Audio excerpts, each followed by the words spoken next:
क्या हमारे इमोशंस हमारी पास्ट लाइफ मेमोरी से ट्रिगर होते हैं? आपकी फैमिली की भी जो हिस्ट्री होती है ना, वो भी आपके सोल के जीन्स में आ जाती है कभी कभी, and you behave in that way. तो उनके डिस्क्रिप्शन के अनुसार उन्होंने बोला, उन्होंने बहुत एक कनिंग, एक ईविल स्माइल दी, बहुत ईविल स्माइल दी दूर से ही। और जब उन्होंने दी तो शी स्टार्टेड, मुझे डर लग रहा है, मुझे डर लग रहा है यहाँ पे। तो उन्होंने ये बोला कि मुझे डर लग रहा है। आई वाज लाइक कि मैं यहाँ हूँ, डोंट वरी, कुछ नहीं हो रहा। उनको बोलो प्लीज गो। जनरली हम ऐसा कहते हैं कि जो लोग बहुत ज़्यादा सेल्फ अवेयर होते हैं, बहुत लॉजिकल होते हैं, वो उनको PLR में ले जाना काफ़ी मुश्किल होता है क्योंकि उनका लॉजिकल माइंड बार बार आड़े आता है। क्या हिप्नोसिस में भी ये लिमिटेशंस होती हैं? क्या हिप्नोसिस में आप कंट्रोल कर सकते हैं उस अवेयर माइंड को? जितना लॉजिकल होगा उतना अच्छा कैंडिडेट होगा। लॉजिकल इंसान यानी कि लॉजिकल प्रेजेंस ऑफ माइंड वाला जो इंसान रहेगा वो तर्क वितर्क कर सकता है। अब हिप्नोसिस के थ्रू मैं उसके लिए सिचुएशन नहीं क्रिएट करता, वो खुद देख रहा है। So that's his own experience.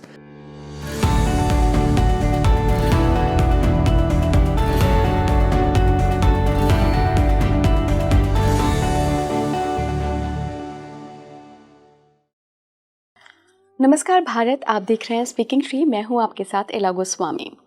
देखिए, आपने PLR के कई सारे पॉडकास्ट देखे होंगे, लेकिन हिप्नोसिस के थ्रू ये PLR का यानी पास्ट लाइफ रेग्रेशन की जो थेरेपी होती है, जो सेशंस होते हैं, ये कैसे किए जाते हैं, एक पेशेंट को या एक केस को कैसे हिप्नोसिस के थ्रू डीप ट्रांस में ले जाया जाता है, फिर क्या दिखाई देता है। आप सबके कई सवाल इससे भी जुड़े हुए थे कि हमें जो अपने पास्ट लाइफ के रिलेशन दिखते हैं, जो पहचाने हुए लोग दिखते हैं, क्या वो उसी रूप में दिखते हैं कि हम पहचान लेते हैं कि ये तो पिछले जन्म हमारे पिता थे या भाई थे या हस्बैंड थे, जो भी थे। तो इन सभी सवालों के जवाब आज आपको मिलने वाले हैं। हम पूरा प्रोसेस समझेंगे कि कैसे एक पेशेंट को हिप्नोसिस के थ्रू ट्रांस में ले जाया जाता है, फिर वो अपने सबकॉन्शियस माइंड के ज़रिए कैसे पास्ट लाइफ की मेमोरीज़ को टैप करता है। साथ ही हम ये भी जानेंगे कि जो सोल्स हैं उनकी क्या जर्नी रही है, सोल्स के क्या लेवल हैं। ये मेरे लिए भी बड़ा नया कॉन्सेप्ट था क्योंकि जो आज हमारे गेस्ट हैं उन्होंने बताया कि जो एक PLR सेशन में उनको मार्स पे रह रही एक एनर्जी से भी मिलने का मौका मिला। पूरा केस क्या था उसके लिए आपको लास्ट तक पॉडकास्ट देखना पड़ेगा। आई नो थोड़ी ड्यूरेशन ज़्यादा है, लेकिन बहुत इंटरेस्टिंग बातें हुई हैं। हमने पूरे प्रोसेस को ना बहुत डीपली समझा है। आप सबके सवाल आज मैंने किए हैं इस पॉडकास्ट में, तो बिना देरी करे अपने गेस्ट से इंट्रोडक्शन कराती हूँ आपका। हमारे साथ तरुण मलिक जी जुड़ रहे हैं, जो कि क्लिनिकल साइकोलॉजिस्ट हैं, साइकिक हीलर हैं, साथ ही हिप्नोथेरेपिस्ट भी हैं। तरुण जी, बहुत बहुत स्वागत है आपका स्पीकिंग ट्री पर। Thank you.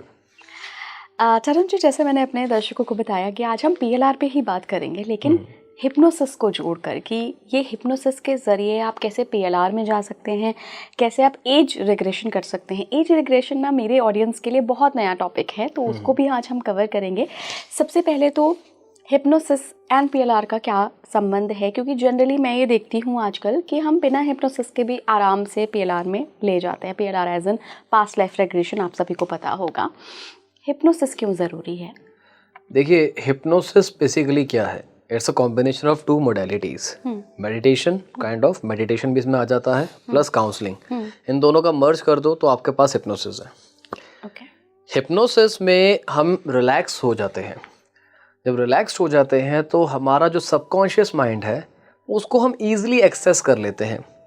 और क्योंकि जब पास्ट लाइफ की बात करते हैं, पास्ट लाइफ क्या है? पास्ट लाइफ आप कोई आउटर सोल एक्सपीरियंस थोड़ी कर रहे हो। It's like they are memories only, वो आपकी यादें ही हैं, बट उनको खोजने का जो पैटर्न है वो हम नॉर्मल तरीके से नहीं कर पा रहे हैं। हिप्नोसिस से वो सरल हो जाता है, इजी हो जाता है। तो जब आप कोई ऐसे रिलैक्सेशन टाइप की अप्रोच को यूज़ करते हो जहाँ पर आप एक इंसान को कंफर्टेबल भी बनाते हो, रिलैक्स भी करते हो, और उसके थ्रू फिर आप उनके पास्ट लाइफ की मेमोरीज को एक्सेस भी कर लेते हो, तो यहाँ पर हिप्नोसिस एक एड ऑन बेनिफिशियल फैक्टर के रूप में हमें मिलता है कि ज़्यादा माइंड पे स्ट्रेस पेशेंट के भी नहीं लगता, और एक थेरेपिस्ट पॉइंट ऑफ व्यू भी प्रोसेस एक स्मूथली चलता रहता है। इसलिए अच्छा, जनरली हम जब हिप्नोसिस की बात सुनते हैं तो हमारे माइंड में आता है कि यार ये हमें ऐसे हिप्नोटाइज कर लेंगे, वशीकरण कर लेंगे, फिर मुझसे जो बुलवाना चाहते हैं अपने बेनिफिट के लिए, एज एन अपना कुछ केस स्टडी बनाने के लिए, मैं वो ही बोलूँगा। ये मिथ है या फिर कुछ पार्ट इसका सच भी हो सकता है कि आप हिप्नोटाइज कर लें और वशीकरण हो जाए? प्योरली मिथ है, प्योरली मिथ है। इसके मैं 2-3 एग्जांपल और रेफरेंसेस आपको दूंगा। पहली बात हमने ये समझना है कि हिप्नोसिस का मतलब क्या, व्हाट इज द मीनिंग, ये आया कहाँ से है।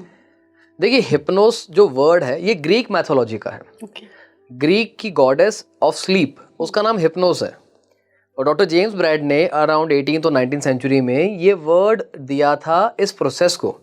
इस प्रोसेस का नाम इससे पहले क्या था, मैस्मरिज्म, जो कई लोग आज भी पढ़ाते हैं ये बोल के कि ये अलग है, अलग नहीं है।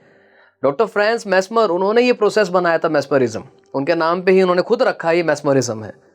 आगे जाके डॉक्टर जेम्स ब्रैड को लगा कि नहीं यार इसमें इनका इन्वॉल्वमेंट तो उतना है नहीं, तो उनको इतना क्रेडिट क्यों दिया जाए। तो उन्होंने एक ऐसा वर्ड यूज कर दिया जिससे सबको ही कंफर्टेबल हो सके, एक मैथोलॉजिकल वर्ड दे दिया, तो हिप्नोस से बन गया हिप्नोसिस। तो स्लीप गॉडेस से लिया गया, तो इसमें देखने में ऐसा लगता है कि इंसान सो गया है, राइट। तो यानी कि मेडिकल अगर आप हिस्ट्री देखोगे हिप्नोसिस की, या फिर एक्चुअल हिस्ट्री आप देखोगे हिप्नोसिस को, मेडिकल छोड़िए, ये मेडिकल पॉइंट ऑफ व्यू से आया है। डॉक्टर फ्रांस मैस्मर डेंटिस्ट थे, और वो एक रिलैक्सेशन थेरेपी के पॉइंट ऑफ व्यू से हिप्नोसिस को प्रोवाइड कराते थे in the replacement of anaesthesia, that too in 18th और लेट 17th सेंचुरी। ये बात तब की हो रही है। तो जब ये एक इंसान ऐसी चीजें कर रहा है, वहां से हिप्नोसिस हमें मॉडर्न हिस्ट्री में मिलती है, राइट। एक मेडिकल पॉइंट ऑफ व्यू से हिप्नोसिस का kind of you can say जन्म हुआ है। अब वो एक मेडिकल चीज होती है जहां पर हमारा जो ब्रेन है वो एक ऐसी सेमी स्लीप स्टेट में रहता है जहां पे ना वो कंप्लीटली कॉन्शियस है, ना वो पूरी तरीके से सोया है। तो हम सरेंडर नहीं करते हैं अपने आप को किसी को, we are always under our own control, but we choose to enjoy the process. That is why हमें बड़ा मजा आता है। अब क्योंकि आप और मैं इस प्रोसेस के अंदर इन्वॉल्व हैं, हमें पता है क्या हो रहा है, देखने वाले को क्या लगेगा, मैंने आपको कंट्रोल में कर लिया, जाना नहीं उन्होंने कि हो क्या रहा है, तर्क वितर्क नहीं समझा है, प्रोसेस के स्टेप्स नहीं जाने हैं, देख के लग रहा है कि कंट्रोल में कर लिया, कंट्रोल में नहीं करा है। अब मैं आपसे कह रहा हूँ कि आप एकदम रिलैक्स हो जाओ, आंखें बंद करके पीछे बैठे हो, मैं आपसे पूछ रहा हूँ कि आपको क्या दिख रहा है, आप कहते हैं लेट्स से कि मुझे पेड़ दिख रहा है, वहाँ पे कौन सा पेड़ दिख रहा है, आप कहते हो कि भाई मुझे बैनियन ट्री दिखाई दे रहा है, मैं उसके नीचे आराम से बैठी हूँ। Am I controlling you in some way or another? No, I am just asking कि आपको क्या दिख रहा है। अब उसको लग रहा है कि नहीं नहीं इनके पूछने से वो ऑटोमेटिकली बता रहे हैं, नहीं, आप अपने कन्विक्शन से बता रहे हैं। तो ट्रेडिशनल जो थेरेपी होती है, जब हम पीएलआर में ले जाते हैं, जब हम पूछते हैं कि अच्छा ठीक है आप रिलैक्स हो जाओ, देखो आपको आसपास क्या दिख रहा है, फिर अगर कुछ नहीं दिख रहा होता है या पजल्ड हो जाता है जो केस होता है, तो हम फिर गाइड करते हैं कि अच्छा एक इमेजिन करो, कमरा इमेजिन करो। ये एक बहुत रूटीन प्रैक्टिस है। हिप्नोसिस से अलग कैसे है, क्योंकि मैं अभी भी समझ नहीं पा रही हूँ कि व्हाई हिप्नोसिस। देखिए हिप्नोसिस इसलिए अलग है, पहली बात तो ये है कि यहाँ पे ना आपका जो पेशेंट जो रहता है सपोज, उसको खुद से मेहनत कभी कभार ज़्यादा नहीं करनी होती। तो थेरेपिस्ट जो होता है that can help the patient to guide the process. तो उसमें पेशेंट, अब सपोज जैसे पेशेंट जो कहता है अभी हम पास्ट में नहीं जा रहे हैं, ऐसा भी नहीं है कि आंखें बंद करी suddenly we are in the past, no, we have to take care of multiple steps. काफ़ी सारी चीज़ें बीच में आती हैं, डीपनिंग प्रोसेस आता है, रिलैक्सेशन का प्रोसेस आता है। जब कंप्लीटली हमारा माइंड और बॉडी रिलैक्स हो जाता है देन वी नो कि कोई कॉन्शियस इंटरफेरेंस नहीं हो रही है। Hypnosis helps to remove the conscious interferences in between. बाकी प्रोसेसेस में इंटरफेरेंसेस फिर भी हल्की फुल्की आ सकती हैं, हिप्नोसिस से कॉन्शियस इंटरफेरेंसेस बीच में उतनी नहीं आती हैं, आती हैं उतनी नहीं आती है कि आपका प्रोसेस डिस्टर्ब हो सके। तो पेशेंट एंजॉय भी करता है without letting go of the control as well, right. और उसमें अगर बीच में हल्का फुल्का खुद का थॉट आ भी रहा है, it doesn't matter that much, क्योंकि द पर्सन और the patient doesn't let go of the free will. तो जो हिप्नोसिस का प्रोसेस है वो कॉन्शियस इंटरफेरेंसेस को, खुद के क्रिएटेड इमेजेस को एट बे रखने में मदद करता है। जिसमें patient purely from the subconscious vault, यानी कि सबकॉन्शियस मेमोरी से उन सारे इमोशंस को, मेमोरीज को रॉ फॉर्मेट में आपको बताया the way the patient is witnessing them without any adulteration. तो कॉन्शियस माइंड अडल्ट्रेशन का काम कर देता है, हिप्नोसिस उसको कंट्रोल करने में मदद करता है। ओके, पीएलआर पे हम बात कर रहे हैं तो सबसे एक जायज़ सवाल ये है कि जनरली हम ऐसा कहते हैं कि जो लोग बहुत ज़्यादा सेल्फ अवेयर होते हैं, बहुत लॉजिकल होते हैं, वो उनको पीएलआर में ले जाना काफ़ी मुश्किल होता है क्योंकि उनका लॉजिकल माइंड बार बार आड़े आता है।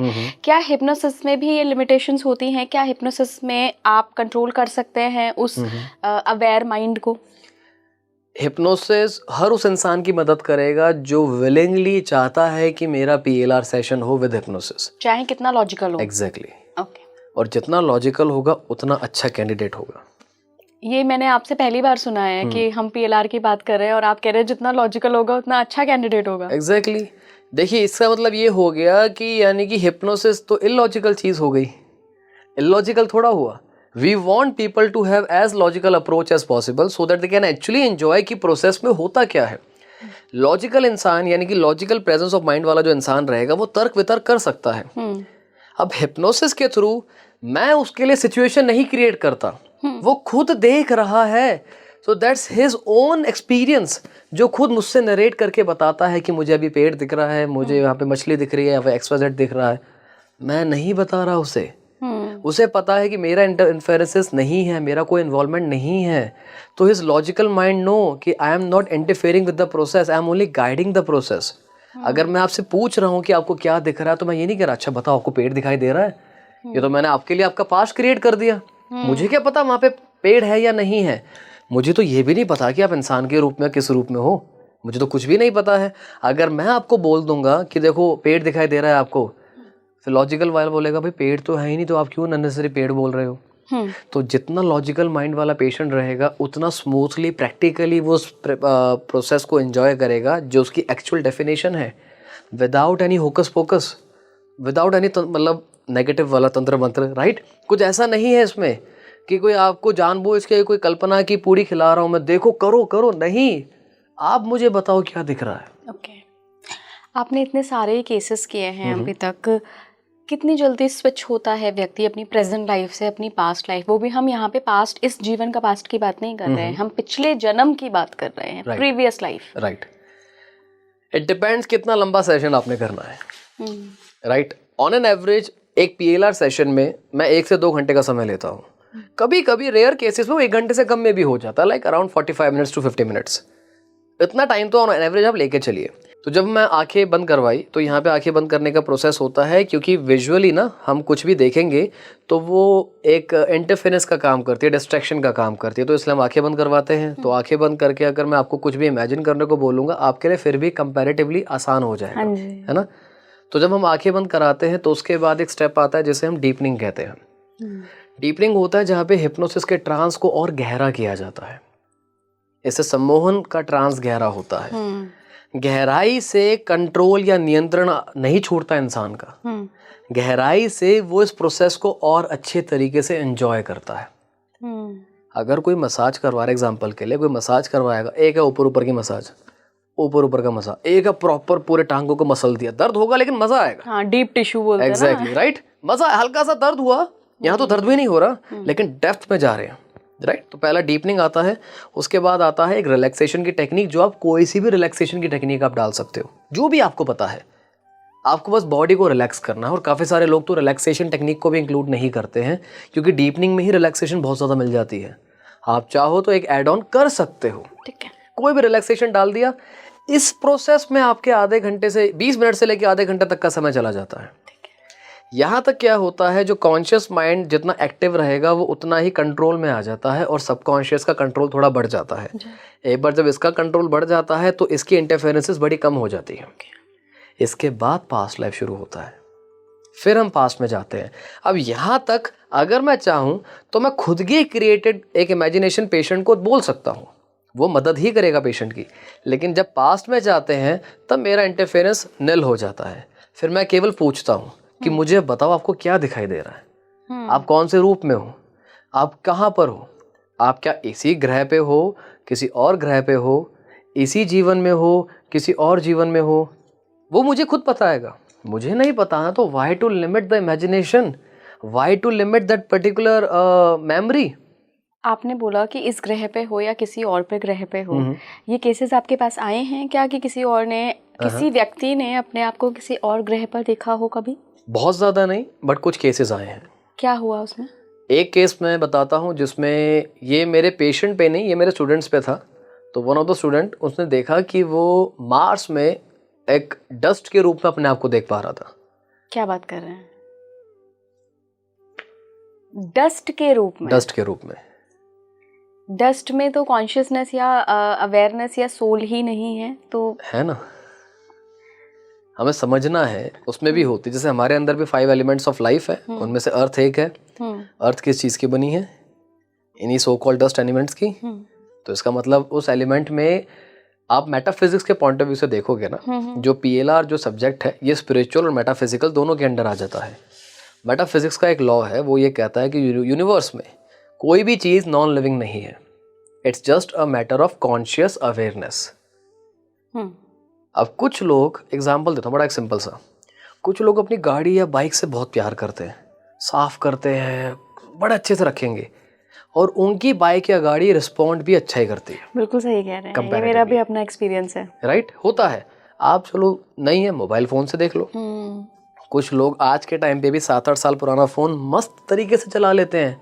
दे have no complaints. Since they have no complaints, मैं ये नहीं कह रहा इकलौता यही एक रीज़न है, but it adds on. But अगर हम आप मेटाफिजिक्स की बात कर रहे हैं, स्पिरिचुअलिटी की बात कर रहे हैं, अगर मैं स्पिरिचुअलिटी के ही बहुत सारे सब्जेक्ट्स देखूं या शास्त्र ही देखूं, तो वहाँ तो जो योनियों का वर्णन है वहाँ पे कहीं डस्ट तो नहीं है, फिर ये कैसे संभव हुआ? कहीं उसकी इमेजिनेशन तो नहीं थी? देखिए, हमारा जो सोल होता है ना, यूनिवर्स एक हायरार्की के बेसिस पे काम करता है। हमारा सोलर सिस्टम भी हायरार्की पे काम कर रहा है कि हम सन के चारों तरफ रोटेट हो रहे हैं, राइट। हम आगे बढ़ रहे हैं और ऐसे ऐसे रोटेट भी हो रहे हैं, right. We are not still, we are moving, we are moving somewhere, but we are moving, right. अब जब यूनिवर्सल एक हायरार्की सिस्टम चल रहा है, आपकी कंपनी में भी हायरार्की है, यानी कि जूनियर से धीरे धीरे सीनियर पे हम जाते हैं, तो जब हर जगह हायरार्की है तो सोल के ऊपर भी हायरार्की होती है। हमारे सोल जब बर्थ लेती है, हमें 7 लेवल से गुजरना पड़ता है। ह्यूमन 4th पे आते हैं। ह्यूमन के ऊपर भी 3 लेवल है। कौन कौन? अभी मैं बताता हूँ सारा। ओके। सबसे पहले हमें मिनरल रूप में मिलता है, जिसको हम कहते हैं so called non living things. लेकिन जैसा भी हमने समझा, ये नॉन लिविंग नहीं होते, अवेयरनेस का अंतर होता है। इसका एक और एग्जांपल मैं आपको देता हूँ। आप किसी के घर में मान लो पहली बार जाते हो, इररिस्पेक्टिव आपका उस इंसान के साथ क्या पर्सनल रिलेशन है वो साइड में रखते हैं। घर तो नहीं गए, आज पहली बार घर गए हो, खुद से मन में बात आती है, क्या बड़ी पॉजिटिव वाइब्स आ रही हैं, या यार ये तो बड़ा अच्छा इंसान था लेकिन घर में बड़ी घुटन सी हो रही है, मुझे नेगेटिव सा लग रहा है। यू फील समथिंग, वाइब्रेशंस आती हैं। वाइब्रेशंस कहाँ से आई? वाइब्रेशंस आपको इन मिनरल्स से आई है जो आपके चारों तरफ है। मिनरल्स में हमारे सारे नॉन लिविंग थिंग्स आ जाती हैं, सो कॉल्ड, राइट। अब देखिए क्या होता है ना, इन सभी के साथ ना न्यूटन का एक लॉ भी एप्लीकेबल है, every action is equal in opposite reaction. अब जिस इंटेंसिटी वो इंसान अपने घर को रखता है, जिस इमोशन से रखता है, वो इमोशंस वाइब्रेट होते हैं, क्योंकि क्वांटम फिजिक्स के अनुसार नथिंग इज स्टिल। हम हिलते हैं, हम वाइब्रेट करते रहते हैं। किसी की वाइब्रेशन की फ्रीक्वेंसी ज़्यादा है, किसी की कम है, लेकिन क्वांटम फिजिक्स ये भी कहती है कि अगर कोई नॉन लिविंग थिंग भी है वो भी वाइब्रेट करती है। बिना पावर के कोई वाइब्रेट हो सकता है? नहीं हो सकता। और सोल को एक फॉर्म ऑफ एनर्जी के रूप में भी हम मानते हैं, तो यानी कि उनके अंदर सोल हो गई और वो वाइब्रेट कर रहे हैं। अब जो इमोशन मैंने दी, यानी कि जो मेरी वाइब्रेशंस रिलीज हुई है, उन्होंने एब्जॉर्व करके वही रिलीज कर दी विदाउट एनी एडिशन और सब्ट्रैक्शन। क्योंकि इनकी सबसे बेयर मिनिमम अवेयरनेस है, तो उतनी अवेयरनेस में उतना ही काम करेगा, जो आया रिटर्न कर दिया। हमारी लाइफ के पर्पसेस होते हैं। अगर मैं डस्ट के रूप में भी पैदा हुआ हूँ तो एक पर्पस के साथ पैदा हुआ हूँ। पर्पस पहले से प्री डिसाइडेड होता है। तो पर्पस जब तक फुलफिल नहीं होगा, मैं रीबर्थ लेता रहूँगा, चाहे डस्ट के रूप में ही सही। अब मैं डस्ट के रूप में मान लो मेरा पर्पस फुलफिल हो गया, अब नाउ आई एम वाटर, तो मैं पानी के रूप में अपना पर्पस फुलफिल कर रहा हूँ। तो ऐसे मेरे मल्टीपल लाइफ साइकिल्स हो सकते हैं in the same category of mineral. मैं कोई भी हो सकता हूँ, पीरियोडिक टेबल में कोई केमिकल भी हो सकता हूँ, कोई कंपाउंड भी हो सकता हूँ। आई कैन बी एनीथिंग, जब तक मेरा प्रमोशन नहीं हो जाता है, लाइफ पर्पस नहीं हो जाता है फुलफिल। जब मिनरल कैटेगरी फुलफिल होगी, फिर मेरा प्रमोशन होगा कहाँ? प्लांट लेवल पे। This is the second level of awareness. जब प्लांट में आते हैं, अब प्लांट को हम सब कहते हैं कि भाई they are the living beings. अब इसमें एक एक्सपेरिमेंट है जो जापान में भी हुआ था काफ़ी साल पहले, इसको राइस एक्सपेरिमेंट कहा जाता है। ये आप अपने घर पे कर लो, कोई भी कर सकता है, जो हमारे व्यूअर्स है वो भी कर सकते हैं। आप 2 पौधे लो, सेम साइज, सब कुछ सेम, दोनों को सेम 1 गिलास पानी डेली डालो सपोज। लेकिन प्लांट नंबर 1 को आप केवल पानी डालते हो, प्लांट नंबर 2 को पानी के साथ थोड़ा गाना गा दिया, थोड़ी तारीफ कर दी, थोड़ा सा प्यार दिखा दिया बोल के, राइट।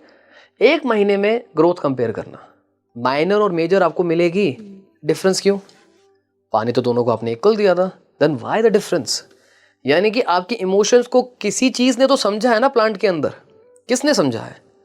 सोल ने समझा है, क्योंकि सोल एक ही होती है। देखिए हमारी वो अलग अलग लाइफ साइकिल से आगे बढ़ती है, तो we have just one soul, और वो इतने न्यूमरस लाइफ साइकिल्स के बेसिस पे आगे बढ़ती है, अपने एक्सपीरियंसेस आगे बढ़ाती है। ऐसे प्लांट में भी हमारे पर्पस होते हैं। हो सकता है हमें सारे प्लांट लाइफ के एक्सपीरियंसेस ना मिले, डिपेंड करता है अपॉन द पर्पस। वो तो पास्ट लाइफ में जाके पता चलेगा पर्पस क्या है।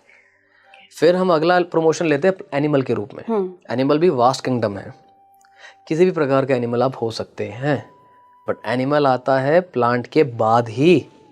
ओके, तो फिर इसमें भी आपके होता है। अब यहाँ पे देखो प्लांट का जो रिएक्शन था, पहले प्लांट की बात करते हैं, थोड़ा ज़्यादा था मिनरल के मुकाबले, क्योंकि अवेयरनेस इनकी थोड़ी ज़्यादा है। ऐसे कई ट्राइब्स भी हैं जो पेड़ को सर्कल करके गालियाँ देते हैं और डांटते हैं, बुरी बातें करते हैं। Within few days the tree dies, अपने आप मर जाता है पेड़। कैसे पॉसिबल हो गया भाई बिना कुल्हाड़ी के? इंडिया में भी कुछ ट्राइब्स हैं ऐसी जो करती हैं, गूगल पे सब मिल जाएगा। फिर हम जब प्रमोशन लेके एनिमल में आते हैं, तो एनिमल में भी हमारा रिएक्शन थोड़ा बढ़ जाता है, क्योंकि अवेयरनेस हमारी बढ़ गई है। तो अवेयरनेस बढ़ गई है, तो आप एग्जांपल एक डॉग का कर लेते हैं। आप किसी कुत्ते को, चाहे गली का कुत्ता हो, आप डेली बेसिस पे रोटी डालना शुरू कर दो, आपको कोई छू तो दे, अपनी जान दे देंगे आपके लिए, राइट?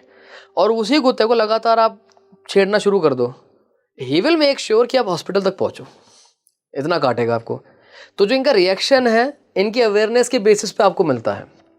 ऐसे एनिमल लेवल पे भी हमारे पर्पसेस फुलफिल हुए, तब जाके हमें फाइनली ह्यूमन लाइफ मिलती है। ह्यूमन लाइफ इतनी इजीली नहीं मिलती है। तो इसलिए जब हम इंसान के रूप में बच्चा पैदा होता है, तो वो बच्चा एक खाली स्लेट नहीं है, उसके पास 3 लाइफ फॉर्म्स के न्यूमरस अनगिनत लाइफ एक्सपीरियंसेस हैं। उसके बेसिस पे सोल का आगे डेवलपमेंट होता है। तभी हमें ऐसा कई बार लगता है जैसे किसी एक पर्टिकुलर, कभी कभी ऐसा होता है किसी एक पेड़ के साथ, किसी जगह के साथ, किसी एक एलिमेंट के साथ हमारा एक हल्का सा अफेक्शन ज़्यादा होता है। वी डोंट नो व्हाई होता है। कभी कभी वो इसलिए होता है क्योंकि सोल की जो मेमोरी है ना, वो हल्का हल्का ट्रिगर हो जाती है उस जगह पे। जैसे आप गली में जाते हो, खाने की खुशबू आती है, यार बचपन में दादी नानी ऐसा खाना बनाया करती थी, आता है हमें कभी कभी। ये नॉस्टैल्जिया हो गया। अब ये तो प्रेजेंट लाइफ का नॉस्टैल्जिया है, तो सोल की भी तो हिस्ट्री रही है, तो उसको भी नॉस्टैल्जिया होने का पूरा अधिकार है। फिर हमारा सोल जो पर्पस लेता है, उसके बेसिस पे हमारी बर्थ होती रहती है। डिपेंड करेगा किस पर्पस के बेसिस पे हमारा आगे जो हमारा लाइफ है वो हमें मिलता है। उसको चूज़ करने का भी हमारे पास पूरी अथॉरिटी रहती है। हमें ऑप्शंस दिए जाते हैं, हमें इनमें से कोई ऑप्शन सेलेक्ट करना है। तो आपने अपना परिवार खुद चूज़ किया है, मैंने खुद चूज़ किया है। जो भी हमारा लाइफ का पर्पस है, अगर हमें नहीं पता, PLR के थ्रू हम वो भी जान सकते हैं कि हमारे इस लाइफ का पर्पस क्या रहा है, और हमारी पास्ट की भी लाइफ्स अगर जो हमने जी है, हम उनका पर्पस भी जान सकते हैं। हमारी सोल का पर्पस रहता है, उस पर्पस के बेसिस पे सोल आगे ग्रो करती है। जब पूरी ह्यूमैनिटी का एक्सपीरियंस हम ले लेते हैं, फिर हम इस फिजिकल रियलिटी से ऊपर उठ जाते हैं। फिर हम स्पिरिचुअल गाइड के रूप में जाते हैं। स्पिरिचुअल गाइड के साथ फिर हम ऊपर जाते हैं, वो मास्टर सोल होती है। फिर उसके बाद ऊपर जो फाइनल लेवल होता है, उसे हम यूनिवर्सल कॉन्शियसनेस कहते हैं। यानी कि तब जाके कहीं की पानी की एक बूंद उस महासागर से जुड़ जाती है, और फिर बूंद की आइडेंटिटी खत्म हो जाती है, अब वो महासागर ही काउंट होगा। तो वैसे ही जो मेरी सोल की जो पर्सनल आइडेंटिटी थी, वो डिसॉल्व हो गई है। Now I am part of the system, जो सेलेस्टियल सिस्टम है, and I am working to regulate how the universe should work. पूरा लाइफ साइकिल ऐसा रहता है। आपको कैसे पता लगता है, क्या कोई तरीका है कि अब ये हिप्नोसिस में डीप ट्रांस में चला गया है जो पेशेंट है, तो अब जो ये विजुअल देख रहा है वो इसकी पास्ट लाइफ के हैं, या फिर ये इसकी इमेजिनेशन भी हो सकती है? क्योंकि ऐसे बहुत सारे लोग मैंने देखे हैं जो पता नहीं क्या क्या इमेजिन कर लेते हैं। ट्रू। अब यहाँ पे आती है लिमिटेशन विद द प्रोसेस। मैं रिसेंटली बताता हूँ, हार्डली अ वीक बैक मैं अपने जो PLR का मेरा बैच था, मैं ऑनलाइन कर रहा था। पहली बात, ग्रुप में PLR कर रहा था। तो एक लेडी का एक्सपीरियंस था, उन्होंने अपने आप को जापान में देखा इन द ईयर 1923, राइट। और उन्होंने अपने आप को देखा कि वहाँ पे लोग भाग रहे हैं, they are protecting to save their life, अपना जीवन बचाने के लिए भाग रहे इधर उधर, क्योंकि भूकंप आ रखा है। उन्होंने ये देखा बस। और भूकंप के मलबे में जब वो बिल्डिंग वगैरह टूट रही थी, कुछ गिर रहा था सामान, तो उसी में ही उनकी डेथ हो जाती है। और उम्र उनकी ज़्यादा नहीं होती कुछ, इतना उन्होंने देखा। तो जब ये एक्सपीरियंस हुआ, राइट। उन्होंने खुद देखा, मैंने नहीं दिखाया कि स्पेसिफिक क्या हो रहा है, मैंने सिर्फ गाइड करा। उन्होंने गूगल पे गई और 1923 जापान में कुछ हुआ था वो सर्च करा और अर्थक्वेक की डिटेल्स निकली कि किस शहर में निकला था अर्थक्वेक।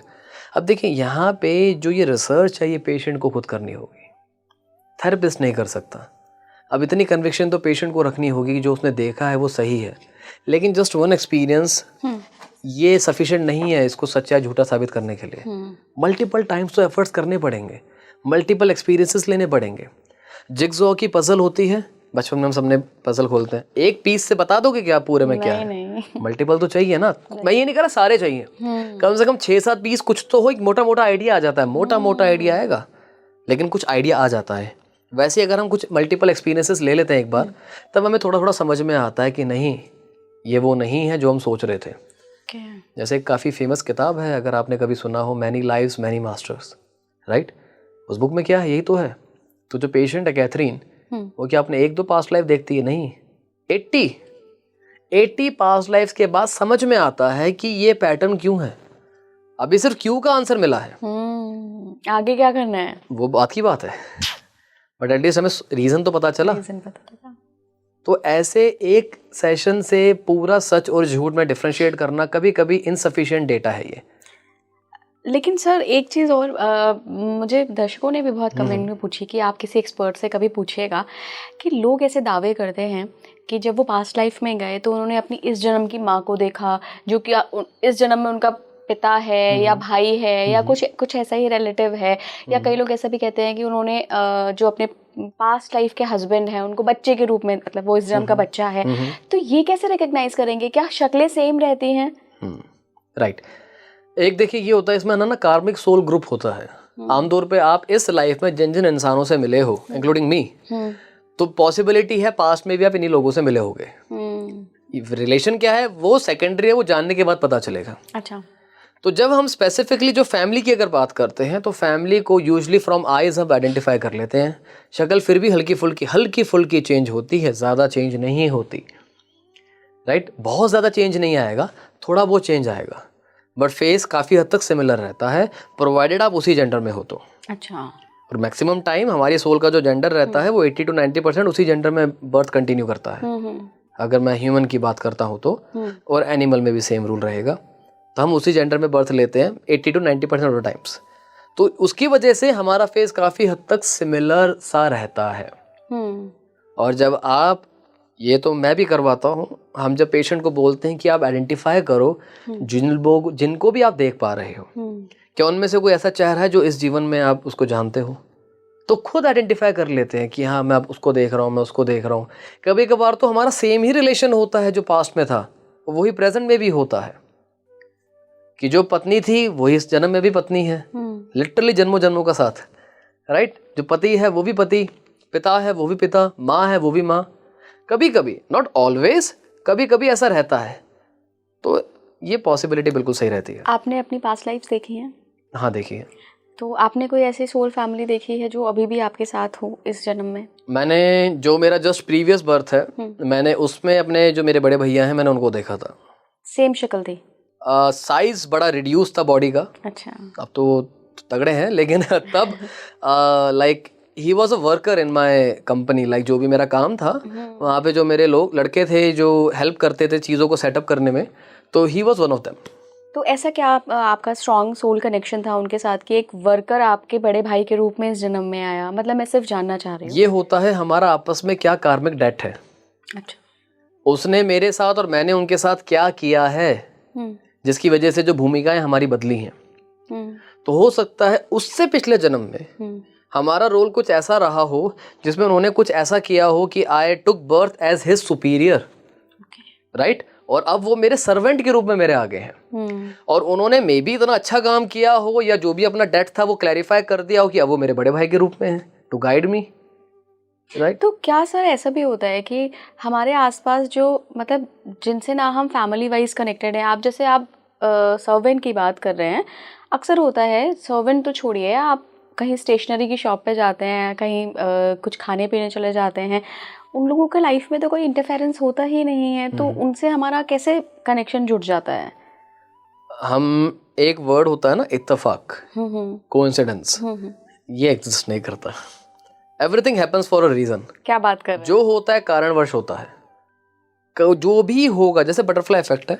बट साइंस तो कहती है इत्तेफाक ही होता है। फिर बटरफ्लाई इफेक्ट भी तो कहती है वो होता है। बताइए Right? क्या है ये? तो बटरफ्लाई इफेक्ट क्या हो गया, अगर कहीं पर एक तितली अपने पंख लहरा रही है तो आगे जाके किसी दूसरे शहर में या दूसरे देश में टोर्नेडो या ट्विस्टर आ सकता है। ये साइंस ही कह रही है बटरफ्लाई इफेक्ट के नाम से। तो यानी कि जो हो रहा है एक रीजन की वजह से हो रहा है। सिर्फ अकेले तितली is not the only one जिसकी वजह से आगे तूफान आया है, लेकिन वो कंट्रीब्यूट करती है। मे बी ही कह रहा हूँ, जो तितली जो है, तितली स्टार्टेड इट, राइट। तितली ने सब कुछ शुरुआत करी हो और वो हल्का सा हवा का झोंका पुश मिलता मिलता मिलता मिलता मिलता मिलता ऐसा हो गया। डायनामो इफेक्ट भी कहते हैं ना, वो छोटे छोटे होते वो लोग गिराते, धीरे धीरे धीरे बड़े बड़े ब्लॉक्स गिरते हैं, फिर शुरुआत तो छोटे से हुई, राइट। तो कोइंसिडेंस तो यहाँ नहीं था, एक पीछे से पुश मिला है तो वो हुआ है। तो देयर इज अ रीजन आप वहां पहुंचे हैं। अगर आप एक स्टेशनरी की दुकान पे हैं, आपको कुछ चाहिए, तो इत्तेफाक कैसे हो गया यार? अच्छा, अभी आपने बताया कि आपने जो अपना प्रीवियस बर्थ देखा, हम ऑफ द कैमरा बात कर रहे थे जब, तो 1980 का था वो। तो आपने कैसे अंदाजा लगाया कि वो कौन सी सन है, कौन सा ईयर है, क्या है? हम ना पूछते हैं कि क्या टाइम पीरियड है। अब देखो, PLR एक स्पिरिचुअल सब्जेक्ट है, एक मेटाफिजिकल सब्जेक्ट है। थोड़ा सा हमें अपने होराइजन को केवल फिजिकल नॉर्म से अबव लेकर जाना है, बियॉन्ड लेकर जाना है। वहाँ पर हर चीज़ प्रैक्टिकल पॉइंट ऑफ व्यू से आपको दिखे ज़रूरी नहीं है। ओके। चाहे आप अपने आप को 10,000 BC में देख रहे हो, आपको पता चल जाएगा कि ये 10,000 BC है।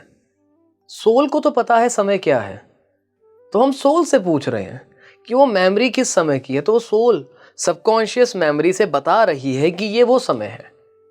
तो कभी कभी हमें फिगरेटिवली भी सामने दिख जाता है, कोई कैलेंडर टंगा दिख जाता है, अगर उस समय में कैलेंडर है तो वो कभी कभी हमें केवल पता चल जाता है। कोई आवाज आ जाती है, आभास हो जाता है कि हाँ ये वो समय है, ये वो सन है। जगह के बारे में भी ऐसे पता चलता है हमें, और समय के बारे में भी ऐसे पता चलता है, यानी कि एरा के बारे में। ओके। अच्छा, अगर मैं आपको अपना एक्सपीरियंस बताऊं, इसी स्टूडियो में बैठ के, वो पॉडकास्ट भी रिलीज हुआ है, हमने एक सेशन लिया था, 1.5 घंटे का सेशन था, जिसमें मैंने PLR खुद लिया था, जानने की कोशिश करी थी कि ये कैसे प्रोसेस होता है। हिप्नोसिस के थ्रू नहीं हुआ था, सिंपल काउंसलिंग के थ्रू हुआ था। मैंने जो भी देखा, जो भी विजन्स थे, उसमें कोई भी नोन पर्सन नहीं था। मतलब जीवन में कभी टकराया पर्सन भी नहीं था। ऐसा कैसे हो सकता है? और आप जितने फेसेस देख रहे हो सब अननोन है, एक भी सिंगल फीमेल नहीं थी उसमें मेरे अलावा। तो ये इसका क्या एक्सप्लेनेशन हो सकता है? क्योंकि मैंने तो एक भी पर्सन नहीं देखा जिसको मैं पहचान सकूं कि ये इस प्रेजेंट लाइफ में मेरे है। हमारा, जैसे मैंने आपको थोड़ी देर पहले बताया था, हमारा कार्मिक सोल ग्रुप होता है। ये ग्रुप रहता है। जब आपका उस ग्रुप के साथ सारा कार्मिक डेट क्लियर हो चुका है, तो you are automatically detached from the group, और आपको फिर एक नया ग्रुप मिलता है। हमारा सोल सिस्टम ऐसे ही काम करता है। हो सकता है उस लाइफ तक आपका सारा न्यूट्रलाइज हो गया, बैलेंस सब डन, चलो नया शुरू करते हैं, ये लो आपका नया ग्रुप। तो this might be the new beginning of a new group. तो सोल फैमिली चेंज हो जाती है? बिल्कुल चेंज हो जाती है। ओके।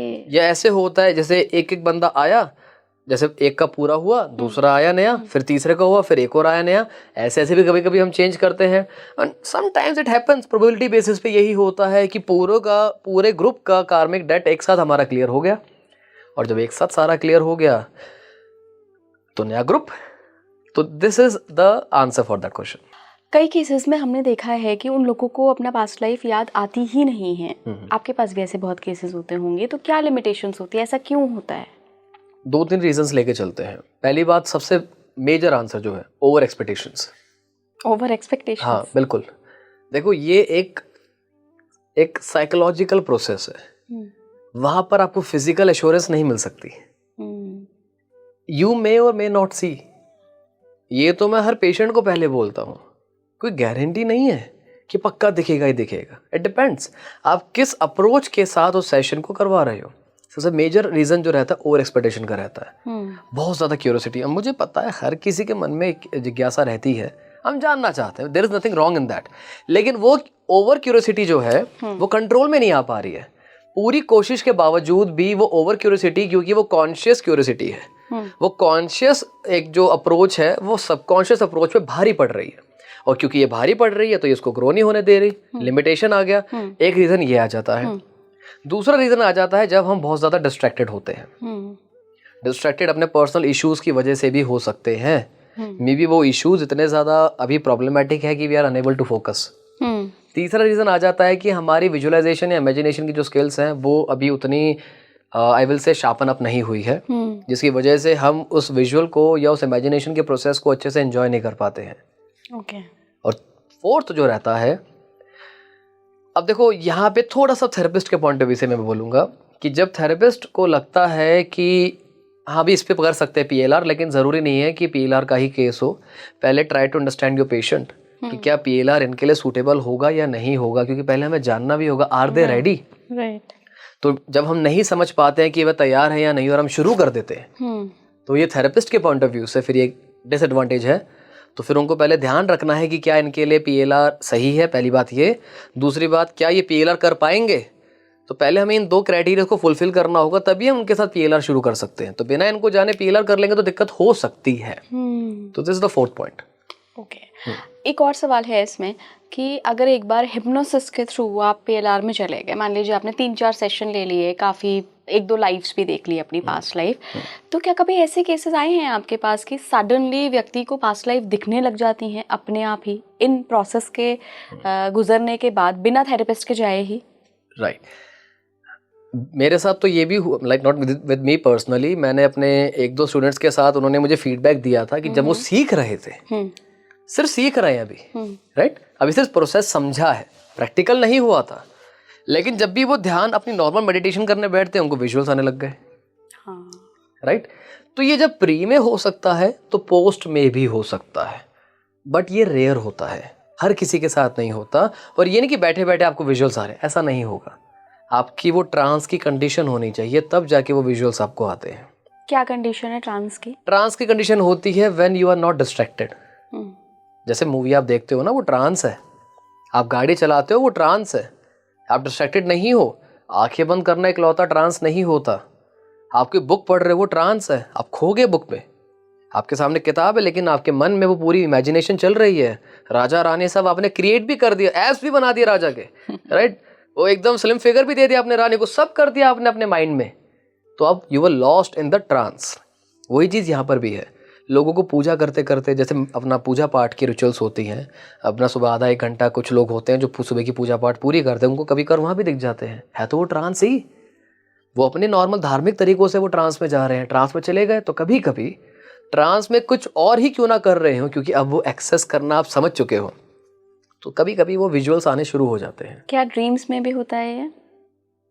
हो जाता है, डिपेंड करता है वो ड्रीम की इंटेंसिटी क्या है और फ्रीक्वेंसी क्या है। कभी कभी क्या होता है, मान लो अभी सपोज मेरे लाइफ में अभी लेट्स से एकदम से सक्सेस आने शुरू हो गई मेरे जीवन में। अब मेरे जीवन में एकदम सक्सेस आनी शुरू हो गई, तो अब मेरे सपने आ रहे हैं कि मैं अपने आप को बहुत वेल्दी इंसान देख रहा हूँ। हाँ, वो मतलब कनेक्टेड है। अब ये लगातार 6-8 महीने से हो रहा है।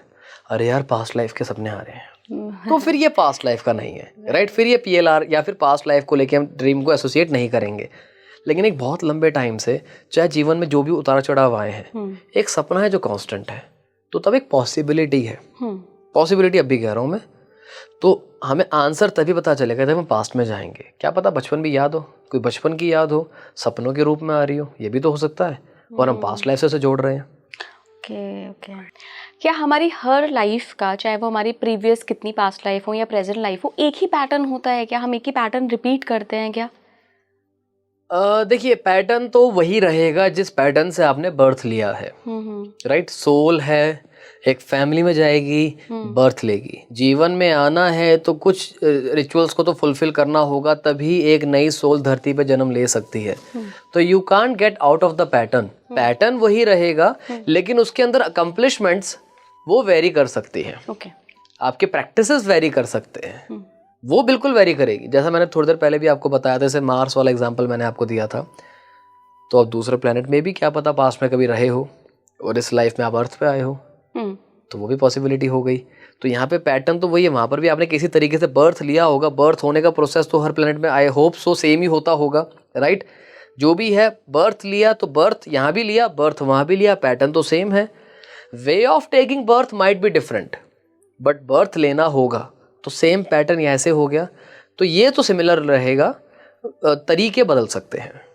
एंड लाइफ पैटर्न जैसे कई लोगों के साथ ऐसा होता है कि वो अपनी प्रीवियस लाइफ में देखते हैं कि आज भी टॉक्सिक फैमिली ही है, प्रीवियस लाइफ में भी टॉक्सिक फैमिली से, उसी प्रीवियस लाइफ में भी, और जितने जन्म वो देख पा रहे हैं। तो ये तो एक पैटर्न हो गया ना कि आप बार बार उसी फैमिली में फंस रहे हो या खुद से अपनी चॉइस से आ रहे हो।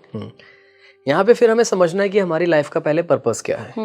क्यों हमें बार बार यार टॉक्सिक एक नार्सिसिस्ट फैमिली मिलती है, टॉक्सिक फैमिली मिलती है जहाँ पे मेरा ही शोषण होता है, मेरा ही अब्यूज होता है, ऐसा क्यों हो रहा है?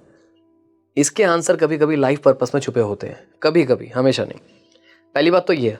और हो सकता है हमें इतनी टॉक्सिक फैमिली इतने लंबे टाइम से मिल रही है, क्या सोचो फिर हमने पहले क्या किया होगा जिसकी सजा मिल रही है।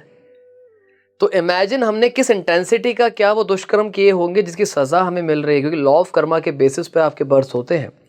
ह्यूमन में अगर स्पेशली मैं बोलता हूँ तो जो आप कर्म करोगे आपको उस प्रकार का बर्थ मिलेगा। राइट। तो आपने जितने बड़े कर्म किए होंगे दुष्कर्म के पॉइंट ऑफ व्यू से, सफरिंग्स मिली जा रही है, और वो एक लाइफ में पूरे न्यूट्रलाइज नहीं हो रहा है बैलेंस, तो वो चला जा रहा है, कैरी फॉरवर्ड हो रहा है बैलेंस। जैसे बैलेंस शीट में होता है कैरी फॉरवर्ड, हम कर देते हैं कल का बैलेंस आज में, वैसे ही चीज़ यहाँ पर भी हो रही है। अभी तो भाई और बची नेगेटिविटी, एक और बर्थ दो ऐसा, तो ये ऐसा रहेगा। क्या किसी व्यक्ति से कोई खास कनेक्शन होता है जो हर जन्म में रिपीट होता है? ऐसे केसेस देखे हैं आपने?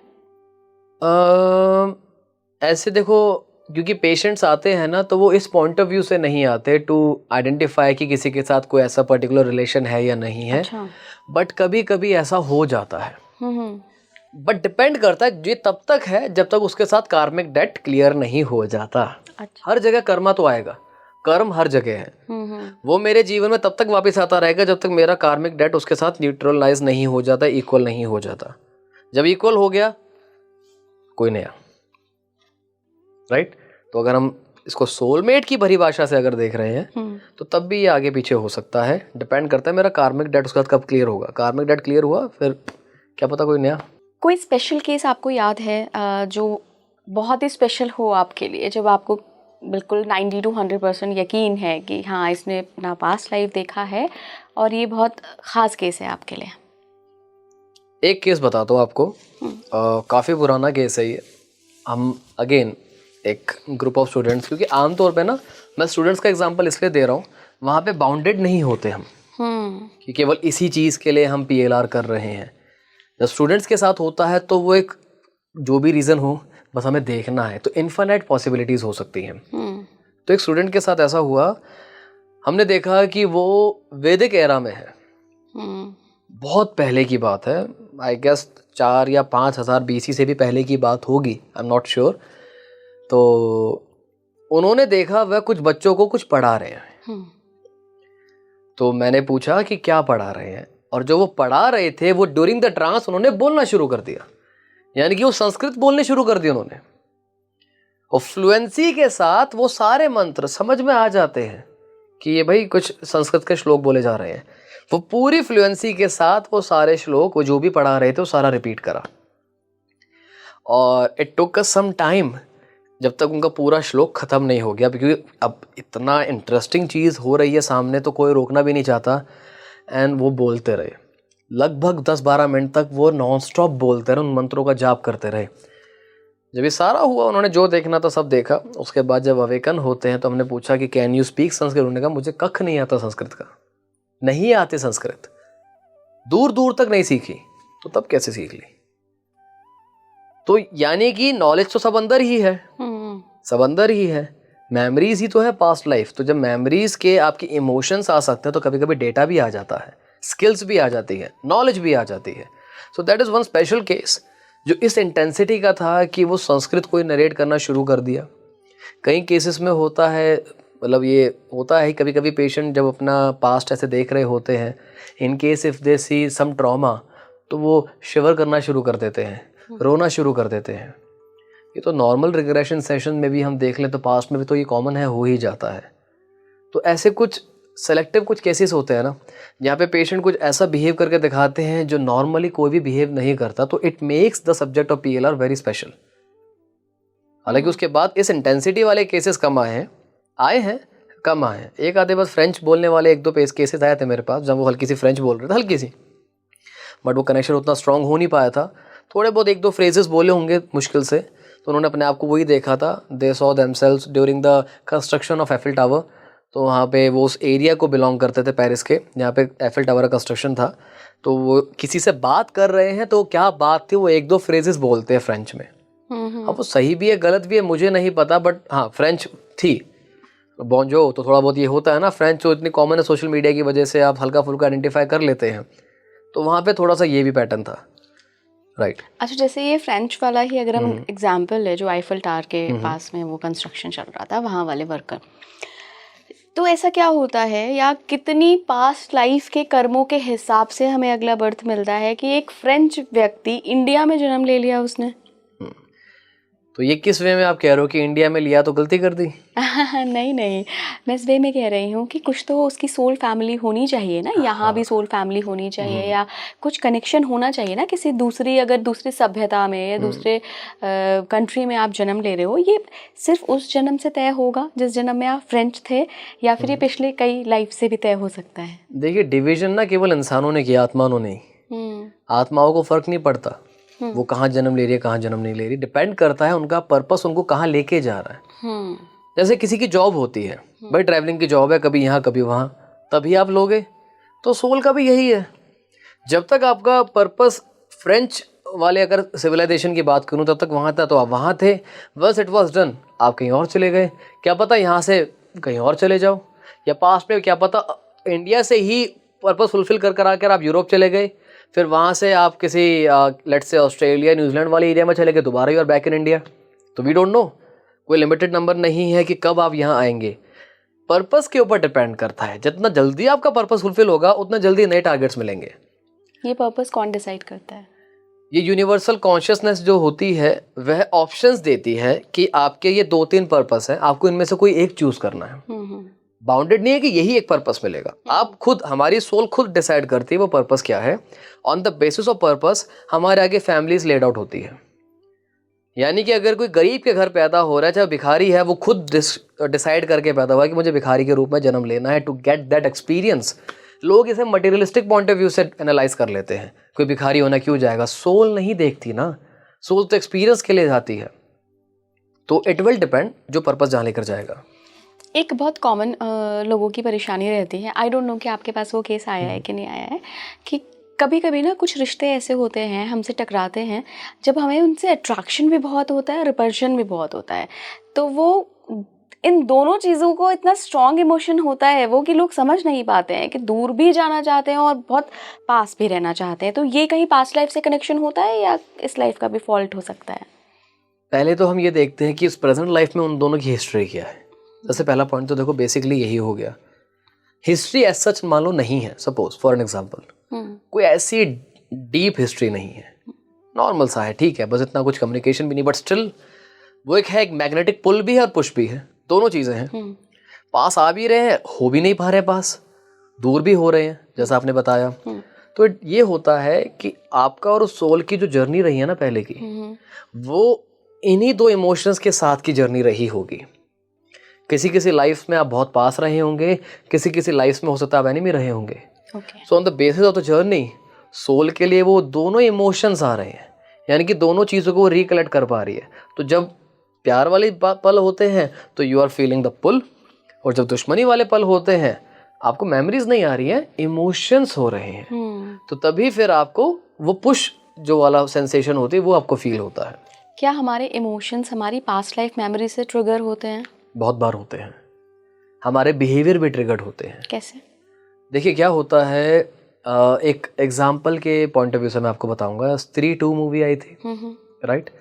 उसमें थोड़ा स्पॉइलर सा है जिसने नहीं देखी, बट जैसे अक्षय कुमार का जो उसमें कैमियो आता है, तो जो अक्षय कुमार की फैमिली दिखा रखी थी, तो दे वर टेक्निकली वुमेन बीटर्स, राइट? जो महिलाओं की इज्जत नहीं करते, सम्मान नहीं करते थे, पीटते थे। तो बीच में जब वो जो एक्टर को समझता है कि ये तो अनारकली है, तो जब वो कुछ बोलता है तो वो एकदम हाथ उठाता है, एक औरत होके बोलती एकदम से हाथ उठाता है, तो एक बिहेवियर आ गया। तो ये जेनेटिकल पॉइंट ऑफ व्यू से है, तो इसमें आपकी पास्ट का जो भी रहा हो आपकी फैमिली की भी जो हिस्ट्री होती है ना, वो भी आपके सोल के जीन्स में आ जाती है कभी कभी, and you behave in that way. कई बार होता है, आप कहते हो बचपन से लेके आज तक मैं कभी पानी में नहीं गई, आपके अंदर बहुत ज्यादा पानी का डर है, किसने डाला? आज तक डूबे नहीं हो, कोई बैड एक्सपीरियंस हुआ नहीं है। पर क्या पता, हमने बचपन से जो कहानियाँ सुनी है, मतलब मुझे पानी का डर तो मुझे लगता है इसलिए क्योंकि मैंने टाइटैनिक वाली पिक्चर बचपन में देख ली थी और पानी में सब डूब के मरते हुए देखी थी। मुझे लगता है वो शायद मेरा चाइल्डहुड ट्रॉमा है, इसलिए मुझे पानी से डर लगता है। ऐसे कहीं भी हो सकता है हमारे भी इस लाइफ के कुछ डर हों जो बिठा दिए गए हैं अननोइंगली। तो डिवीजन करना मेरा तो काम है, तो फिर मैं इसको एज रिग्रेशन के थ्रू डिवाइड करूंगा। अच्छा, तो ये मेरा प्रेजेंट लाइफ का ट्रॉमा हो गया, तो मुझे पास्ट लाइफ करने की नीड ही नहीं रही यहाँ पे। मैं आपको इसी लाइफ के बचपन में लेकर गया, उस पॉइंट ऑफ ओरिजिन पे जब ये फियर आपके मन में पहली बार बैठा। आपने बताया टाइटैनिक मूवी देख के डर लग गया। अब जब टाइटैनिक मूवी देख के डर लग गया तो that is the point of origin, तो पास्ट का लिंक ही नहीं है। और पता है, आपसे बात करते करते ही मुझे आज ये डर भी समझ आया कि क्यों है।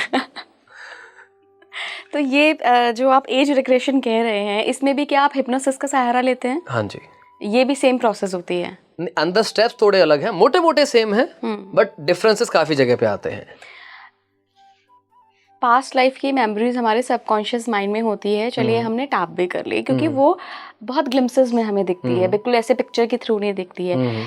इस लाइफ की जो एज रेग्रेशन होता है, मान लीजिए आपको किसी एक 27 साल के व्यक्ति को आपको 7 साल में ले जाना हो या 3 साल में ले जाना हो, तो वो कैसे टैप करेगा? वैसे ही जैसे PLR को टैप करेगा। मेमोरीज तो सारी इंटैक्ट है वहां पे, वो पूरी पिक्चर अगेन पूरी पिक्चर नहीं चलती, ग्लिम्स ही आएंगे जो प्रॉब्लम होगी। राइट। जिस भी कोई मजे में तो करवाएगा नहीं एज रिग्रेशन भी। अब जैसे आपने बोला पानी का डर, इसी को एग्जांपल लेके चल लेते हैं। क्या पता जब वो इंसान 3 साल का रहा हो, लेट्स से 10, कि जब वो 3 साल का था, भाई उसके कजन्स वगैरह थे और उन्होंने 2-4 ऐसे पानी के लेट्स से मग्गे वग्गे घेर दिए ऐसे, या फिर 2-4 गुब्बारे मार दिए, वो एकदम से मुंह पे नाक पे लगे, सांस लेने में दिक्कत हो गई, सपोज इन केस, तो था तो वो ट्रॉमेटिक एक्सपीरियंस। 3 साल के बच्चे के लिए तो ट्रॉमा है वो। बिल्कुल। अब बड़ा हो रहा है, हाँ हम खेलते थे, हाँ यार याद है, लेकिन वो उसको ट्रॉमा के पॉइंट ऑफ व्यू से नहीं देख पा रहा, क्योंकि 3 साल हो गए, चलेगी मेमोरी पीछे चली गई। इट्स नॉट दैट रेलेवेंट और इम्पोर्टेंट एनीमोर कि कॉन्शियसली उसको याद कर सके, क्योंकि ब्रेन भी तो डिफेंस मैकेनिज्म के रूप में उसको छुपाएगा। लेकिन अब क्या हो गया है भाई, हम कोई वाटर वाले एरिया में घूमने भी नहीं जाते हैं, वाटर वाले एक्टिविटीज़ भी नहीं कर पाते हैं, हम स्विमिंग पूल में नहीं जा पाते हैं, लाइक पानी की कोई चीज़ नहीं कर पा रहे, जबकि हम उस ग्रह पे हैं जहाँ पे इतना ज़्यादा हिस्सा पानी का ही है। तो क्या करें? थेरेपी करा के देखते हैं, ट्राई करते हैं। तो थेरेपिस्ट जो पहले पूछेगा कि आपको याद है कुछ ऐसा हुआ था, वो बोलेगा नहीं, चलो पहले एज रिग्रेशन करते हैं, और पहले एज रिग्रेशन ही किया जाता है जस्ट टू बी श्योर। तो चाहे PLR वाला केस भी होगा, मैं पहले स्टार्टिंग एज रिग्रेशन से ही करूंगा, फिर मैं PLR के अंदर जाऊंगा। पहले I have to be sure. ये कब करूंगा? जब पेशेंट को नहीं पता, ओनली इन दैट सिनेरियो। जब पेशेंट को नहीं पता, जब पेशेंट 100% श्योर है, फैमिली श्योर है, जी कुछ हुआ ही नहीं ऐसा, टाइटैनिक सर केबल नहीं था घर पे, कोई टीवी नहीं देखी, और 5-6 साल तक की या 7 साल या 8 साल तक का होगा, उसके बाद तो माइंड शेपअप होना शुरू हो जाता है। तो 7 साल से 12 साल तक तो बच्चा मैच्योर होना शुरू हो ही जाता है, अंडरस्टैंडिंग आनी शुरू हो जाती है। जो ट्रॉमा रहेगा मेजर जो ट्रॉमा है उससे पहले का रहेगा, तब घर में कोई जैसा एक्सपोजर था ही नहीं उसके इंसान का। तो अभी फैमिली भी श्योर है, पेशेंट भी श्योर है, वी कैन डू PLR। लेकिन स्टिल अगर थेरेपिस्ट को लगता है कि एक कर लेते हैं, कर लिया है regression just to be sure, नहीं मिला कुछ, अब कॉन्क्रीट हो गया कि बचपन में कुछ हुआ ही नहीं है ऐसा, अब पक्का PLR का केस है। PLR का केस तो मैं बहुत इंटरव्यूज़ कर चुकी हूँ, मैं समझ पा रही हूँ, पर मुझे एज रिग्रेशन वाले में ये समझ नहीं आ रहा है, और मुझे लगता है दर्शकों को भी ये क्यूरियोसिटी हो रही होगी कि क्या आप एज वाइज पीछे लेके जाते हैं कि एक 27 साल का लड़का है तो पहले उसको 26 में लेके गए, या महीने वाइज या दिन वाइज, मतलब कैसे टैप करते हैं आप? हम धीरे से शुरू कर, मतलब छोटे से शुरू करके बड़े तक जाएंगे। पहले 1-2 दिन पीछे, फिर हफ्ता 10 दिन पीछे, फिर महीना 2 महीना पीछे, फिर 6-8 महीना पीछे, फिर 2 साल पीछे। तो आप कमांड देते हैं? बिल्कुल। मैं ऐसे समय में पीछे लेके जा रहा हूँ, फिर मैं पूछूंगा क्या दिख रहा है, और जो भी उनको दिखेगा वो बताएंगे। ठीक है। और हम जब तक जाएंगे जब तक वो जो ओरिजिन है हमें दिख नहीं जाता। तो विल क्योंकि देखो 20 साल 15 साल तक में भी होगा तो हर एक किसी को याद रहता है, उसे याद नहीं है तो होता है 15 से पहले की क्यों मेमोरी होगी। बट हम डायरेक्टली जंप नहीं कर सकते ना कि चलो 15 में, नहीं होता। धीरे धीरे थोड़ा थोड़ा, ताकि माइंड को पता चले हम इस एक पैटर्न में जा रहे हैं। एज रिग्रेशन आधे घंटे में नहीं होता, it takes around 1 to 1.5 hour easily. Okay. तब जाके फिर हम धीरे धीरे पहुंचते हैं उस पॉइंट तक। क्या ट्रांस में कुछ नुकसान भी हो सकते हैं? मैंने कई लोगों से सुना है कि कोई एंटिटी पकड़ लेती है या कुछ ट्रॉमास हो जाते हैं ट्रांस में, तो कभी आपके पास कोई केसेस आए हैं ये? नहीं हो सकते। ओके। केसेस की बात नहीं, ये हो ही नहीं सकते। कोई एंटिटी नहीं आ सकती। आपकी आत्मा ने छोड़ी, आपका शरीर छोड़ा है, आत्मा तो शरीर के अंदर ही है, तो ऐसे कैसे कोई एंटिटी आ जाएगी? आप अपने जीवन का बचपन याद कर रहे हो, नॉर्मल बैठ के भी अरे यार वो 4 दिन पहले क्या हो रहा था, तो क्या कोई आत्मा आ जाएगी ऐसे? मैं एग्जांपल के लिए कह रहा हूँ, नहीं आएगी। और पीएलआर में? पीएलआर भी सेम ही प्रोसेस तो हो गया। है तो मेरी सोल की ही पास्ट लाइफ, है तो इसी सोल का जीवन, और मैं अपने भीतर ही झांक रहा हूँ। अपने घर के अंदर मैं ढूंढ रहा हूँ, कोई चोर कैसे आ जाएगा? वो तब आएगा ना जब मेरी सिक्योरिटी वीक है। तो सिक्योरिटी स्ट्रॉन्ग करना थेरेपिस्ट का काम है। ओके। हालांकि पॉसिबिलिटी इसमें नहीं होती है। जब लाइट्स ऑन है, दिख रहा है घर में कोई है, कोई चोर क्यों जाएगा वहां पिटने के लिए? वो तभी जाएगा ना, अंधेरा है, बहुत दिन तक देख रहा है, कोई नहीं है, पक्की खबर है, अंदर के लोगों सोर्सेस से पता चल गया है कई दिन से ये लोग नहीं है और कई दिन तक नहीं आने वाले, then only they will do the robbery. तो वही चीज तो यहाँ पर भी है। कोई भी अगर ऐसा प्रोसेस होता है पीएलआर में, पहली बात तो देयर इज नो स्कोप कि कोई ऐसे फॉरेन एंटिटी आके आपके ऊपर अटैक कर ले। No chance in hell. Okay. They can't do it, there is no provision of doing it, नहीं कर सकते हैं। दूसरी बात, ट्रॉमा की बात करते हैं। मैं एक एग्जांपल वही देता हूँ आपको छोटा सा, कि आप बचपन में खेले कूदे हैं, चोट लगी है, दर्द हो रहा है, अभी दर्द हो रहा है चोट का? नहीं हो रहा ना, मेमोरी तो है ना, यही ट्रॉमा है। बस मेमोरी देख ली, इमोशंस थोड़ी लेकर आ गए। क्योंकि थेरेपिस्ट विल मेक श्योर कि इमोशंस वही रहे, इमोशंस कैरी फॉरवर्ड ना हो जाए। अच्छा। तो हमारी भी तो कुछ ड्यूटीज हैं, सिर्फ दिखाना is not enough to make sure कि कुछ कैरी फॉरवर्ड ना हो जाए negative point of view. Positive है, मान लो ने देखा मैं बहुत अच्छा आर्टिस्ट हूँ, भाई स्किल कैरी फॉरवर्ड कर लो। अब ये नहीं कि उठे तो एकदम से वो बन गए लियोनार्डो डा विंची और बना दिया उन्होंने बहुत अच्छे पोर्ट्रेट, नहीं। लेकिन अगर उनका रुझान होगा पेंटिंग में तो ये बेटर एक्सेल कर सकते हैं, बहुत जल्दी ये ग्रैस्प कर सकते हैं उस चीज़ को पहले के मुकाबले में। स्किल्स लेने का मतलब ये होता है। कोई भी नेगेटिविटी कोई अपने लाइफ में क्यों कैरी करेगा, लेकिन अगर गलती से आ जाती है तो थेरेपिस्ट की रोल है ये उसको रोकना बीच में। अच्छा, आजकल हम देख रहे हैं कि लोगों की थर्ड आई एक्टिवेशन बहुत हो रही है, और ऐसा नहीं है कि बहुत सारे लोग फेक कर रहे हैं, उनके एक्चुअली एक्सपीरियंसेस हैं, और कई लोग हीलिंग के प्रोफेशन में आ गए हैं, लोगों की मदद कर रहे हैं। कई लोग तो शक्ल देख के पास्ट लाइफ बता दे रहे हैं, ऐसी कुछ विधियाएं सिद्धियां लोगों के पास हैं। तो ये हम पास्ट लाइफ से भी कैरी फॉरवर्ड करते हैं? देखिए, पास्ट में जाने का केवल एक ही रास्ता नहीं है, जैसे हिप्नोसिस। मैंने हिप्नोसिस को चूज किया है क्योंकि ये बहुत ही इजी मेथड है और एक बहुत न्यू मेथड है। ये न्यू मेथड है और मेजॉरिटी लोगों के लिए ये मेथड समझना सरल हो जाता है, इजी हो जाता है, राइट। लेकिन हम एक डेस्टिनेशन तक केवल एक ही रास्ते से नहीं पहुंच सकते। देयर आर डिफरेंट वेज जिसके थ्रू हम एक डेस्टिनेशन पे पहुंच सकते हैं। अगर मुझे आपके ऑफिस तक आना है, गूगल मुझे 5-6 रास्ते बता देगा कि आप यहाँ से भी जाओ, यहाँ से भी जाओ। क्या कोई गलत है रास्ता? नहीं। वैसे ही ये थर्ड आई वाला भी अगर मैं बोलूँगा, एक आकाशिक रिकॉर्ड्स करके होता है। तो जो लोग आकाशिक रिकॉर्ड्स देखते हैं, आपकी सोल का रिकॉर्ड होता है, वहाँ पे जाके बता देते कि आपका सोल का पास्ट क्या रहता है। अच्छा। और अगर आप खुद चाहो, बिफोर डूइंग आकाशिक, आप एक पीएलआर का सेशन करा लो, मतलब 2-4 करवा लीजिए आप, आपके पास्ट के अनुभव हो जाएंगे कुछ। फिर आप आकाशिक रिकॉर्ड कराइए। Most of the times, not all, most of the times similarities मिलती हैं। मुझे खुद जब पता चला कि हाँ, मैंने जब करवाया अपना आकाशिक रिकॉर्ड और जब मैं पहले अपना पीएलआर के थ्रू देख चुका हूँ और जब आकाशिक के थ्रू मेरा वो दिखाया, तो मुझे समझ में आया कि हाँ, और भी रास्ते हैं अतीत को जानने के। तो वैसे ही थर्ड आई के थ्रू भी देयर आर वेज जिसके थ्रू हम पास्ट को थोड़ा जान सकते हैं। अब उसमें सब कुछ नहीं पता चलता, बट बहुत कुछ पता चल जाता है। एक्चुअली मैं पूछना ये चाह रही थी कि क्या जो इस टाइप की कलाएं या इस टाइप की जो सिद्धियां होती हैं ना, जैसे कई लोग नहीं होते, मैंने आपको एग्जांपल भी दिया कि चेहरा देख के बता देते हैं, ये सिद्धियां क्या कई पास्ट लाइफ से कैरी फॉरवर्ड होती हैं हमारे इस जन्म में? Yes and no. आपने केसेस देखे हैं ऐसे? देखो, yes again, yes and no. होगा क्या, अब आपने एक पैटर्न वाली बात थोड़ी देर पहले बोली थी कि का सोल का एक ही पैटर्न रहता है। कभी कभार कुछ सोल्स के ना पर्पसेस होते हैं कि सिद्धियां करते रहो करते रहो करते रहो करते रहो करते रहो। अब परिवार में एक बच्चा पैदा हुआ है, पूरा परिवार काफ़ी मॉडर्न है और ज़्यादा इस प्रकार की प्रैक्टिसेस पे बिलीव नहीं करता, बच्चा बचपन से ही पूजा पाठ में लगा है, किसी ने सिखाया नहीं, क्यों लगा है, यानी कि सोल की हैबिट है जो कैरी फॉरवर्ड हो रही है।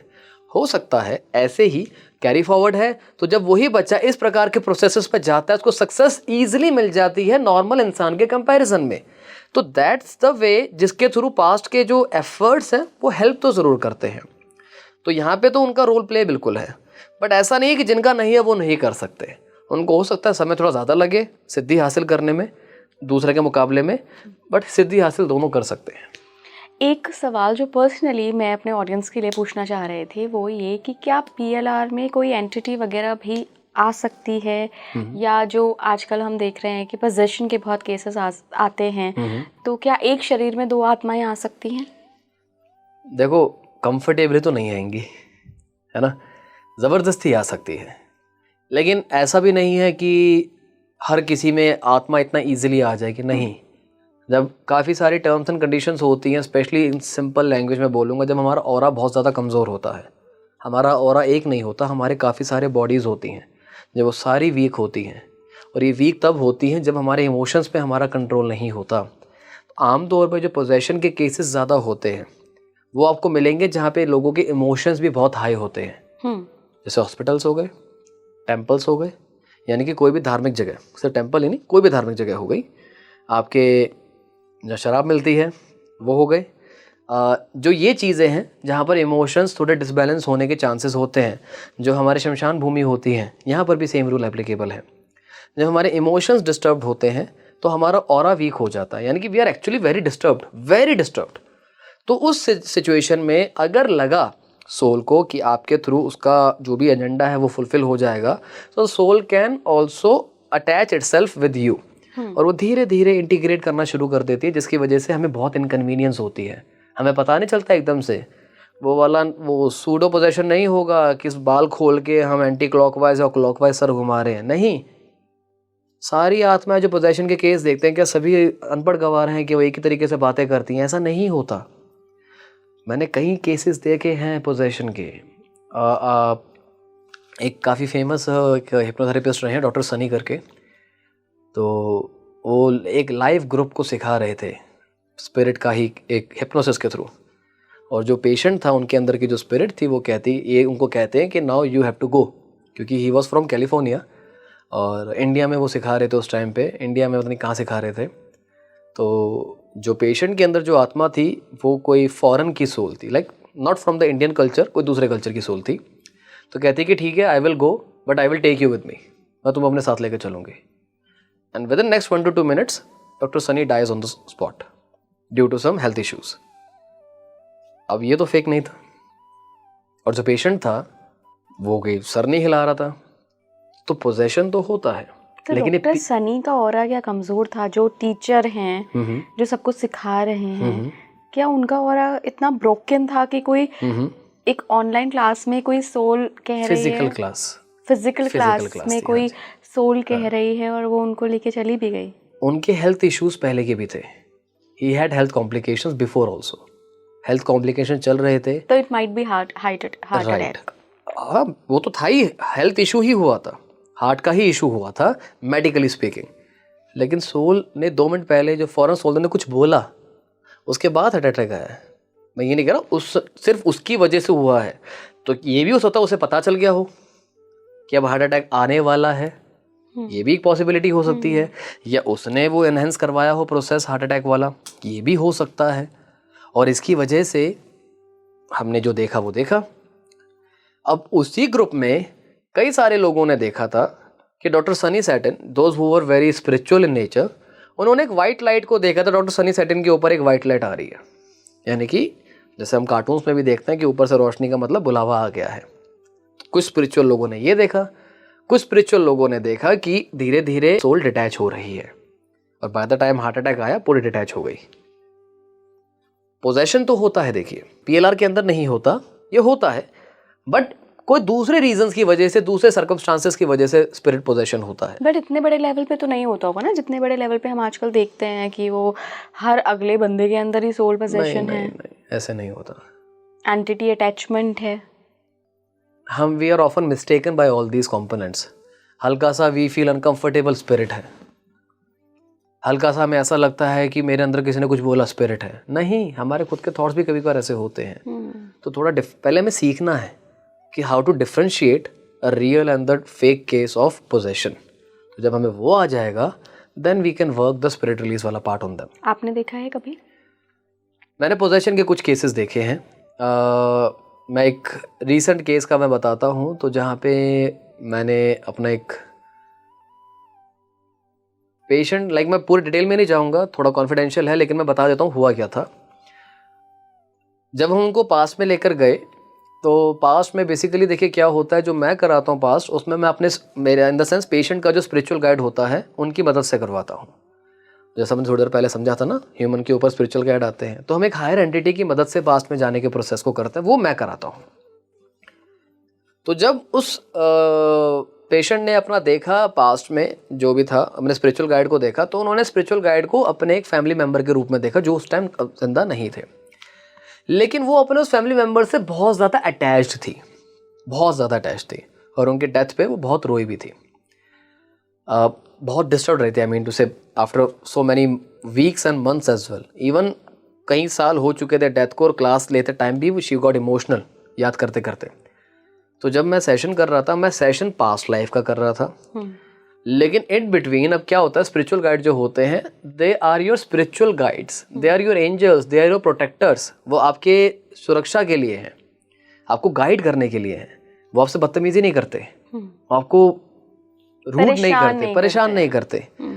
बट वहाँ पे क्या हुआ था, उन्होंने जो सीन देखा, उन्होंने मुझे बताया कि बीच में ऐसी नदी सी जा रही है, नदी के उस पार मेरे स्पिरिचुअल गाइड है, मैं इस पार हूँ।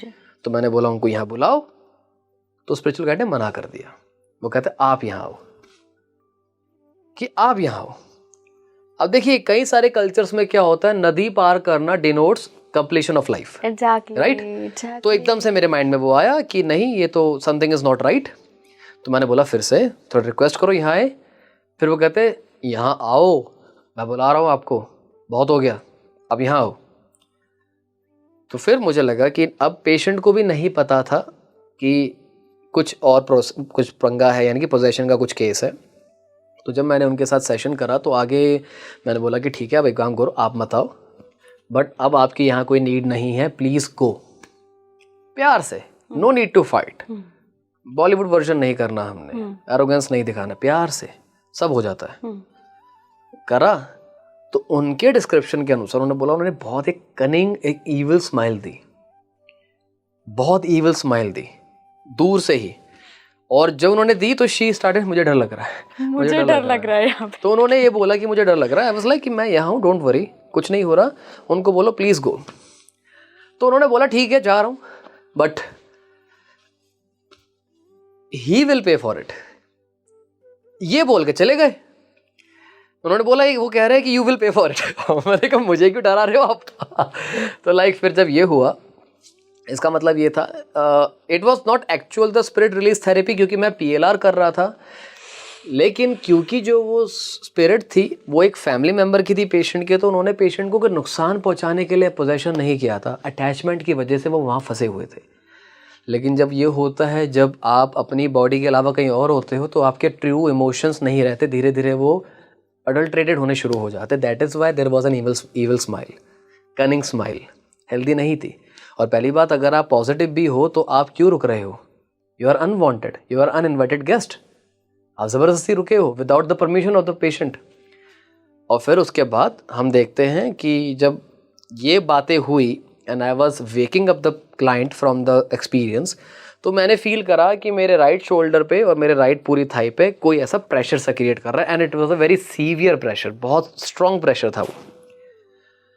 तो जब ये हुआ तो आई वाज लाइक कि, क्योंकि मैंने फिर अपना करा कि आई एम प्रोटेक्टेड, तो जो भी मेरे प्रैक्टिसेस है सेल्फ प्रोटेक्शन के वो मैंने कर रखे थे। I always do with every case, with every session. तो मे बी दैट हेल्प्ड, और whatever the soul wanted to try to harm me, वो उस टाइम नहीं हो पाया। आज टाइम छोड़ो, नहीं हो पाया आगे भी। और उसकी वजह से जब पेशेंट का ये हुआ तो पेशेंट फेल्ट वेरी डिस्टर्ब्ड। उन्होंने कहा कि मेरे तो स्पिरिचुअल गाइड जो थे वो तो मेरे फैमिली मेम्बर निकले, अब वो मुझे नुकसान पहुंचाना चाहते थे। तो उन्होंने रिफ्यूज़ कर दिया बिलीव करने से कि वो कोई अनवांटेड सोल है। लेकिन आफ्टर कपल ऑफ मंथ्स वो खुद आते हैं और बताते हैं कि उनको रियलाइजेशन हुआ कि that was a foreign soul only.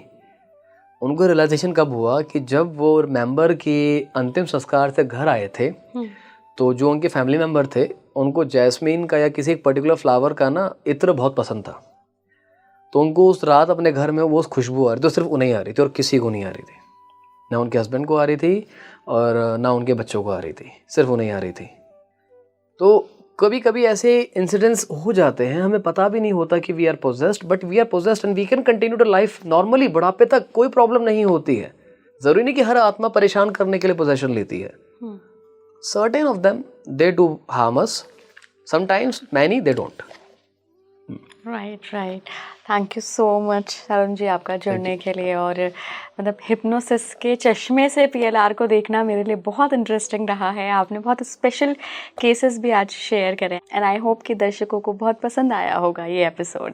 Thank you so much. Thank you so much. आप जुड़े रहिए स्पीकिंग ट्री के साथ। नमस्कार।